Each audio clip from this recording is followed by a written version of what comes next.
Hey everybody, Mike the Vike here, and I just want to welcome you all back. Today I'm going to be talking about the latest Evocati patch, and the build is currently in testing. If it passes in validation, we could see Wave 1 access as early as really late this weekend or very early into next week. So let's break down what's new. First up, engineering gameplay. We all know and we're all waiting for this, but engineering gameplay is a huge milestone for them to deliver. Dedicated engineering rules are now live across all ships, meaning that players can actively manage power distribution, repairs, and system efficiency in real time. With the goal obviously being to keep ships performing as well as they did in 4.4, but now with the added depth and for engineering and multi-crew extending survivability. So between battles, you're going to need to check your ship, make repairs, and prepare for the next encounter. This update is going to touch up on every ship and vehicle in the game they've confirmed. So we're taking armor, heat, life support, power, diagnostic screens, component self resistances, hull durability, weapon balancing, and repair tools. All of these are going to impact engineering in some form or other. And since the last tech preview, dozens of fixes have gone in.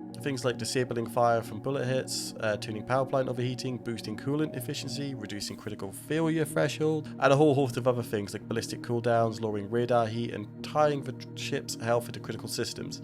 So expect a lot more balancing as we see the PTU progress within its phases. The ship fire hazards. So fires in engineering can now break out aboard ships and engineering environments. So we're going to need to find them and manage and extinguish them before they spread. And fire extinguishers have been made retrievable but have limited uses and will need recharging. So resource management becomes a huge part of the gameplay loop within engineering. On the weapons and items side, physical helmets are now implemented. So we can pick up our item, rotate them, and inspect every detail, carry them by attaching them to our hip visually, and even toss them across the room. So when you equipped one, it's the same helmet you were holding, complete with the fully realized interior. For core tech, the Vulkan render has seen some major improvements. Stability and speed are up, crashes reduced, and diagnostics improved. Multi-threading render submission have been added. There's also a host of HDR and other fixes, such as NVIDIA's DLSS transformer model. One option that is great in here is graphics options have been changed a little bit, and it's going to be a VRAM bar to help configure visuals on your GPU, which sounds great. On the bug fix front, several potential issues have been found and addressed. So delivery missions staying in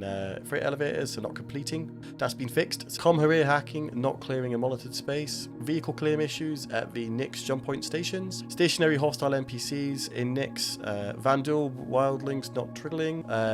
And a whole host of other items such as hangar doors failing to open and other farts. But yeah, no, really good to see. And this 4.5 Evocati patch in a nutshell is going to be a great big step forward. I'm really looking forward to what comes in December, and super excited for multi-crew gameplay with engineering. And if the build holds up, we could see it launch really, really soon, and it was going to give us an insight into what it's going to be with engineering patch launched in December. So have a great day. That's been everything from the leaks thus far, and I hope you have a wonderful, wonderful rest of the weekend. Goodbye.